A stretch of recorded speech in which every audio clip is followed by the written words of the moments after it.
بسم اللہ الرحمن الرحیم معطا امام محمد۔ اگلا جو ہمارے پاس ٹاپک ہے وہ ہے زکوٰۃ الخیلی، گھوڑے پر زکوٰۃ، والرقیقی اور غلام پر، والبرازین اور برازین یعنی خچروں پر زکوٰۃ۔ اب ہم لوگ پہلے بھی پڑھ چکے ہیں کہ جو جانور وغیرہ کا ہم نے ذکر پڑھا تھا، زرعی پیداوار کا ذکر ہم لوگوں نے پڑھا تھا، اس پر جو ہے وہ زکوٰۃ ہوتی ہے اور جانوروں پر زکوٰۃ ہوتی ہے، اور سونے چاندی یعنی جو قیمت وغیرہ ہوتی ہے اس پر زکوٰۃ ہوتی ہے۔ تو ابھی یہاں پر جو آ رہا ہے یہ دونوں کا ذکر تھوڑا سا ملا جلا ہی آ رہا ہے کہ گھوڑے پر غلام کا اور خچر کا، اور اسی کے اندر ذکر آئے گا شہد کا، ٹھیک ہے۔ تو شہد کا تعلق جو ہے وہ امام اعظم ابو حنیفہ رحمۃ اللہ علیہ کے نزدیک زرعی پیداوار میں ہوتا ہے، باقی ائمہ کے نزدیک نہیں ہوتا۔ گھوڑے اور خچر کا جو ہے وہ تمام ائمہ کے نزدیک ان پر کوئی زکوٰۃ نہیں ہوتی، لیکن امام اعظم ابو حنیفہ رحمۃ اللہ علیہ کے نزدیک ہوتی ہے۔ تو میں الگ الگ پہلے ان کا ہم حکم پڑھ لیتے ہیں، پھر ہم ان کے دلائل پڑھ لیں گے، تو دلائل سے جو بات واضح ہوگی وہاں پر ہم ان کو باقاعدہ ڈسکس کر لیں گے۔ سب سے پہلے آ جاتا ہے گھوڑا اور خچر۔ گھوڑا اور خچر ایک ہی قسم میں داخل ہوتے ہیں، وہ اس وجہ سے کہ خچر جو ہوتا ہے نا وہ گھوڑے اور گدھے کے ملاپ سے بنایا جاتا ہے، ٹھیک ہے۔ تو امام اعظم ابو حنیفہ رحمۃ اللہ علیہ کے نزدیک گھوڑا اور خچر اگر تو تجارت کی نیت سے رکھے ہوئے ہیں، پھر چاہے وہ اور وہ سائمہ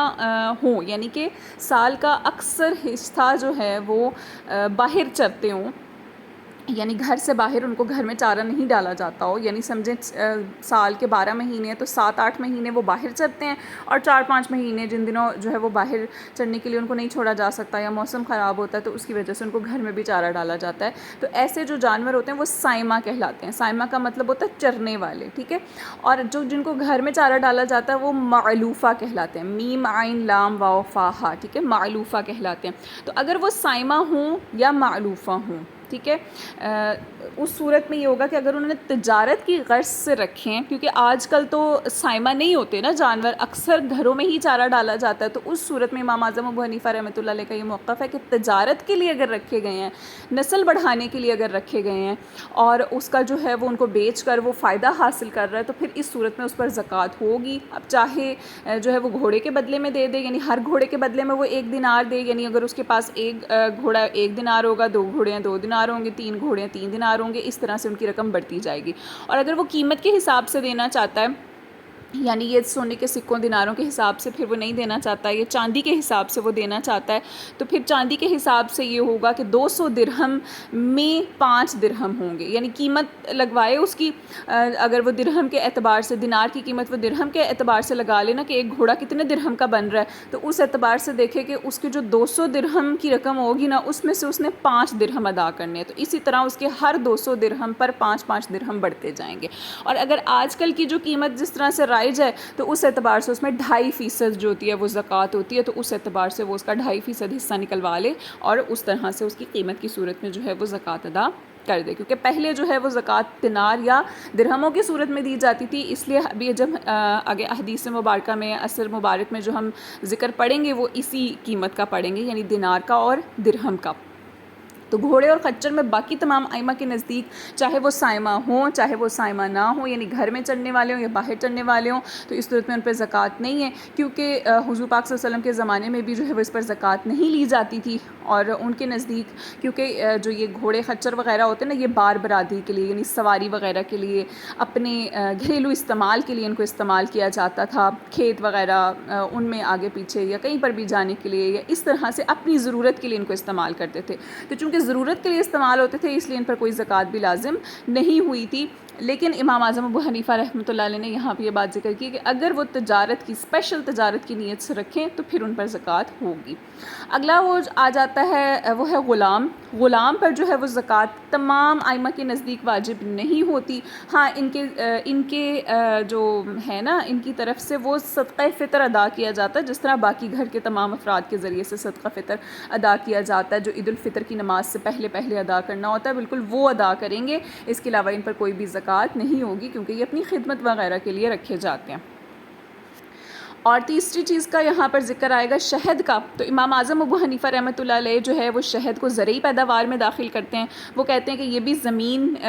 جو اجناس ہیں انہی پر ان کو قیاس کیا جاتا ہے. وہ کیوں کیا جاتا ہے کہ حالانکہ دیکھا جائے تو جو شہد ہے وہ تو شہد کی مکھی سے پیدا ہوتا ہے، اور شہد کی مکھی کا تو زمین سے کوئی تعلق ہی نہیں ہے. لیکن امام اعظم ابو حنیفہ رحمۃ اللہ علیہ یہ کہتے ہیں کہ شہد کی مکھی خود ہی تو شہد پیدا نہیں کر لیتی، وہ تو زمین پر اگنے والے پودوں پھولوں وغیرہ سے ہی جا کر رس چوستی ہے اور اس کے ذریعے سے شہد پیدا ہوتا ہے. تو اسی وجہ سے زرعی پیداوار پر جو عشر لاگو ہوتا ہے تو یہ عشر کا حکم دیتے ہیں شہد پر، جبکہ باقی تمام ائمہ کے نزدیک جو ہے وہ شہد پر نہیں یہ جو ہے وہ لاگو ہوتا. اور بعض حضرات اگر اس کو کہتے بھی ہیں تو انہوں نے باقاعدہ ایک جو ہے نا وہ کہہ لیں کہ ایک اوسط مقدار رکھی ہوئی ہے کہ اس مقدار تک پہنچ جائے تو پھر جو ہے وہ ان پر عشر جو ہے وہ لازم ہوگا. لیکن امام اعظم ابو حنیفہ رحمۃ اللہ علیہ کے نزدیک ہم لوگوں نے پہلے بھی پڑھا تھا کہ زرعی پیداوار چاہے کم ہو چاہے زیادہ ہو اس پر جو ہے وہ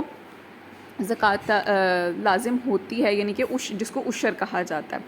حدیث مبارکہ ہم پڑھ لیتے ہیں. اخبرنا مالک، ہمیں مالک نے خبر دی، حدثنا ہمیں حدیث بیان کی عبداللہ بن دینار نے، قال وہ بیان فرماتے ہیں سألت میں نے سوال کیا سعید بن مسیب سے صدقہ کے بارے میں، یعنی زکوٰۃ کے بارے میں، البرازین خچروں کی. فقال پس انہوں نے کہا اوا کیا فی الخیل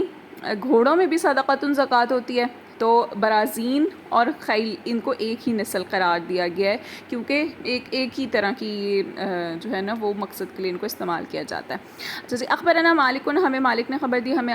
کہ وہ ہمیں جو ہے وہ بیان کرتے ہیں کہ عبداللہ بن دینار نے حدیث بیان کی اور وہ سلمان بن یسار سے روایت کرتے ہیں اور وہ عراق بن مالک سے روایت کرتے ہیں اور وہ حضرت ابو ہریرہ سے روایت کرتے ہیں. بیان فرماتے ہیں کہ رسول اللہ صلی اللہ علیہ وسلم نے فرمایا لیس نہیں ہے علی المسلم مسلمان پر فی عبدہ اس کے غلام میں ولا فی فرسہ اور نہ ہی اس کے گھوڑے میں صدقۃ زکوٰۃ. قال محمد بیان فرماتے ہیں بہذا اور اسی بنیاد پر ناخذو ہم اس کو اختیار کرتے ہیں کہ لیسا نہیں ہے فی الخیل گھوڑے میں صدقۃ زکوٰۃ صائمۃ کہ وہ باہر چرنے والے ہوں کانت او غیر صائمۃ یا وہ غیر صائمہ ہوں یعنی معلوفہ ہوں یعنی جن کو گھر میں چارہ ڈالا جاتا ہو. واما فی قول ابی حنیفہ رحمہ اللہ تعالی اور امام ابو حنیفہ رحمۃ اللہ علیہ کا جو قول ہے فاذا پس جب کانت صائمۃ وہ صائمہ ہوں یطلب اور طلب کیا جائے نسلھا ان سے نسل کو ففیہ الزکوٰۃ تو ان میں زکوٰۃ ہوگی. ان شئت اگر تو چاہے فی کل فرس تو ایک گھوڑے میں دینار ایک دینار ہوگا. و ان شئت اور اگر تو چاہے فالقیمت تو اس کی قیمت لگا لے. ثم پھر فی کل مئۃ درہم تو پھر ہر 200 درہم میں 5 دراہم 5 درہم ہوں گے. وہو قول ابراہیم النخعی اور ابراہیم نخعی جو ہیں وہ ان کا بھی یہی بیان ہے. اخبرنا مالک نے ہمیں مالک نے خبر دی حدثنا کہ ہمیں حدیث بیان کی عبداللہ بن ابی بکر نے ان ابی ہی وہ اپنے والد سے روایت کرتے ہیں ان عمر ابن عبد العزیز کہ حضرت عمر بن عبد العزیز نے کتب الیہ ان کی طرف خط لکھا اللہ یاخذ یہ کہ وہ نہ لیں من الخیل گھوڑے میں سے ولا العسل اور شہد میں سے صدقۃ زکوٰۃ. تو یہاں تک جو ہے وہ یہ حکم آ جاتا ہے کہ جن ائمہ کرام کے نزدیک گھوڑے میں زکوٰۃ نہیں ہے تو وہ ان کے نزدیک یہ تمام دلیلیں جو ہیں وہ احادیث کے طور پر استعمال کی جاتی ہیں. لیکن چونکہ میں نے آپ کو بتایا کہ پہلے جو ہے وہ گھوڑے وغیرہ بار برادری سواری وغیرہ کے لیے استعمال کیے جاتے تھے اسی وجہ سے ان میں گھوڑے کا حکم جو ہے وہ اس طرح سے آیا ہے. اور امام اعظم ابو حنیفہ رحمۃ اللہ علیہ نے جو بیان فرمایا وہ اجتہاد کے طور پر ہے کہ وہ تجارت کی غرض سے چونکہ اب لوگ ان کو رکھتے ہیں اور تجارت کی غرض سے جو بھی مال ہوتا ہے اس کے اوپر زکوٰۃ لازم ہوتی ہے تو اس لیے انہوں نے اس کے اوپر قیاس کیا. قال محمد بیان فرماتے ہیں الخیل جہاں تک گھوڑے کا تعلق ہے فہیہ پس وہ علامہ وصف جس وصف کا ہم نے ذکر کیا ہے یعنی ان کے نزدیک جو ہے وہ گھوڑے پر کوئی بھی زکوٰۃ نہیں ہے چاہے وہ صائمہ ہوں یا غیر صائمہ ہوں. اور یہاں پر حدیث مبارکہ میں جو دوسرا لفظ استعمال کیا گیا ہے وہ یہ ہے کہ اصل شہد کا ذکر کیا گیا. تو ام العسل کہتے ہیں جو شہد کا تعلق ہے ففیہ العشر اس کے بیچ میں عشر ہوگا اذا اصبت جب وہ پہنچ جائے منہ اس سے شیء الکثیرہ زیادہ چیز اس کی جو ہے یعنی زیادہ جو اکثر حصہ ہے وہ کس تک پہنچ جائے 5 افراق 5 افراق تک پہنچ جائے. ایک فرق جو ہوتا ہے وہ تقریباً 6.5 کلو کا ہوتا ہے. فرق جو ہے نا وہ جس طرح ہمارے آج کل یہ کلو وغیرہ استعمال ہوتے ہیں نا اس طرح سے یہ ایک پیمانہ ہمارے کلو کے برتن ہوتے ہیں نا ہمارے کلو کے پیمانے ہوتے ہیں تو ہم ان میں ناپتے ہیں یا لیٹر کے پیمانے ہوتے ہیں جن میں ہم ناپتے ہیں. یہ جو تھا وہ پہلے فرق میں ناپا جاتا تھا اور ایک فرق جو ہوتا تھا وہ تقریباً 6.5 کلو کا ہوتا تھا. تو 5 افراق جو ہیں وہ تقریباً 32.5 کلو کے ہوں گے. تو 32.5 کلو اگر شہد ہو جائے یا اس سے زیادہ ہو جائے فصاعدن پس اس سے زیادہ ہو جائے تو پھر اس صورت میں امام محمد یہ کہتے ہیں کہ پھر اس پر جو ہے وہ زکوٰۃ لازم ہوگی. یعنی امام محمد کے نزدیک بھی شہد جو ہے وہ زرعی پیداوار سے تعلق رکھتا ہے لیکن انہوں نے پہلے بھی ہم نے پڑھا تھا نا کہ کھجور میں انہوں نے کہا تھا کہ 5 وسق سے کم میں کوئی زکوٰۃ نہیں ہے جبکہ امام اعظم ابو حنیفہ رحمۃ اللہ علیہ کے نزدیک کم یا زیادہ پیداوار تمام میں عشر کی ادائیگی لازم ہوتی ہے. تو وہی بات یہاں پر بیان کر رہے ہیں کہ اما ابو حنیفہ اور امام ابو حنیفہ رحمۃ اللہ علیہ کا جہاں تک تعلق ہے فقال پس انہوں نے کہا ہے فی قلیلی ہی اس کی کم مقدار میں وکثیری ہی اس کی زیادہ مقدار میں العشر عشر ہوگا. وقد بلغنا اور یعنی جو امام اعظم ابو حنیفہ ان کی یہ دلیل کیا ہے وہ کہتے ہیں ہمیں یہ حدیث پہنچی ہے کہ نبی کریم صلی اللہ علیہ وسلم سے روایت ہے انہو کہ بے شک آپ نے جعل رکھا ہے فی العسل شہد میں عشر. اخبرنا مالک ہمیں مالک نے خبر دیا حدثنا ابن شہاب کہ ہمیں ابن شہاب سے حدیث پہنچی ہے اور وہ سلمان بن یسار سے روایت کرتے ہیں کہ بے شک اہل شام نے قالو کہا تھا لی ابی عبیدہ بن جراح کو خذ لے من خیلنا ہمارے گھوڑوں میں ورقیقنا اور ہمارے غلاموں میں صدقۃ زکوٰۃ فابا تو انہوں نے انکار کر دیا. ثم کتب پھر انہوں نے خط لکھا عمر بن خطاب کی طرف فکتب الیہ عمر تو حضرت عمر نے ان کی طرف خط لکھا کہ ان احبوا اگر وہ پسند کرتے ہیں فخذھا پس تم ان سے لے لو منہم ان سے ورددھا اور لوٹا دو علیہم انہی پر یعنی علی فقرائہم ان کے غریبوں پر ورزق اور کھانے کو دو رقیقہم ان کے غلاموں کو. یعنی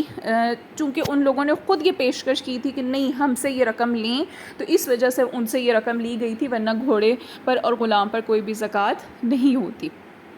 قال محمد بیان فرماتے ہیں القول اس بارے میں جو بات ہے جو قول ہے جو رائے ہے فی حاذ القول الاول جو ہماری پہلی ہی رائے ہے وہی اسی کے بارے میں ہوگی کہ لیس فی فرس المسلم صدقۃ کہ مسلمان کے گھوڑے پر کوئی زکوٰۃ نہیں ہے ولا فی عبدہ اور نہ اس کے غلام پر ہے الا مگر یہ کہ صدقۃ الفطر یعنی غلام کی جانب سے جو ہے وہ صدقہ فطر ادا کیا جاتا ہے.